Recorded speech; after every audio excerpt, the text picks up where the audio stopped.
Nasib malang harus dialami Amir berusia 49 tahun warga perumahan Pesona RT 23 Kelurahan Mayang Mangurai. Bapak dari 4 orang anak yang sehari-hari bekerja sebagai supir di salah satu perusahaan jasa ekspedisi di kota Jambi ini harus merelakan uang miliknya sebesar Rp500 raib di 4 pelaku kejahatan yang menggunakan cara hipnotis. Uang yang raib tersebut merupakan hasil bekerja kerasnya selama 2 hari mengantar barang pelanggan rute Jambi Pekanbaru. Amir menuturkan, musibah yang ia alami tersebut terjadi pada Sabtu siang. Ketika itu ia baru saja pulang dari Pekanbaru mengantar barang pelanggan. Kejadian berawal saat korban sedang memperbaiki motor di depan rumah, dihampiri oleh seorang laki-laki berpostur badan tinggi dan putih serta berambut pendek yang mengaku perwira di Polresta Jambi. Saat bertemu dengan korban, pelaku berpura-pura ingin menggunakan jasa ekspedisi untuk mengirim motor ke Pekanbaru. Selanjutnya, pelaku meminta izin ke toilet di dalam rumah korban untuk buang air kecil. Kemudian, pelaku dan korban melakukan nego biaya pengiriman.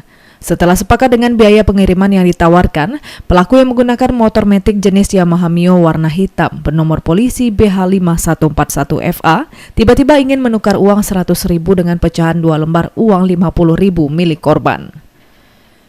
Namun karena dalam pengaruh hipnotis, tanpa sadar korban memberikan seluruh uang di dalam dompetnya senilai Rp500.000 kepada pelaku. Ada seorang datang laki-laki,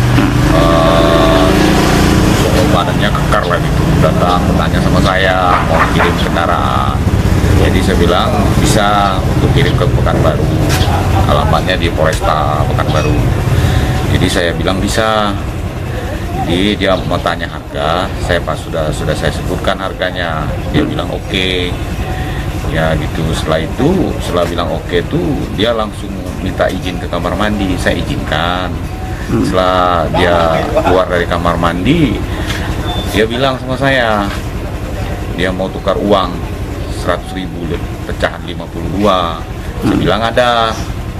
Setelah itu, ya saya keluarkan dari saku saya, uang itu berjumlah semuanya Rp500.000 di saku saya itu. Jadi dikarenakan dia berpencar-pencar, saya ambil pakai tangan, saya keluarkan 50. Akhirnya dia katanya, Pak, uang itu berjumlah 500-an. Cukup lah 500, saya bilang pas, saya baru pulang. Langsung diambilnya dari tangan saya. Sedangkan dia punya uang 100, katanya dia mau tukar 50, tapi uang 100 saya diambilnya juga. Tapi saya saat itu tidak bisa bicara apa-apa, ya memang saya kasihkan aja sama dia. Sebelum pulang, pelaku meminta korban membuatkan minuman teh sebanyak 2 gelas untuk anggotanya yang akan mengantarkan motor. Jadi dia bilang, setelah dia mau naik motor tuh dia bilang lagi, Pak tolong buat kopi 2 buah untuk anggota saya dari kepolisian. Jadi kalau saya tidak usah dibuatin, untuk anggota saya aja 2 buah. Sebentar Pak ya, saya akan pergi dulu, nanti sekitar 10 menit saya kembali lagi ngantari kendaraan, kata dia. Oh, dia ngaku anggota Pak ya? Ya, anggota Kabak Reskrim Polresta ya? Ya, Kabak Reskrim dia jabatannya, kata dia. Nah, itu akuan dia. Ya, karena saya lihat postur tubuhnya kekar macam tuh berwibawa, ya pun saya pun segan lihat dia. Lalu dia pergi itulah, 10 menit kemudian baru saya sadar, kok saya kasihkan uang itu sama dia.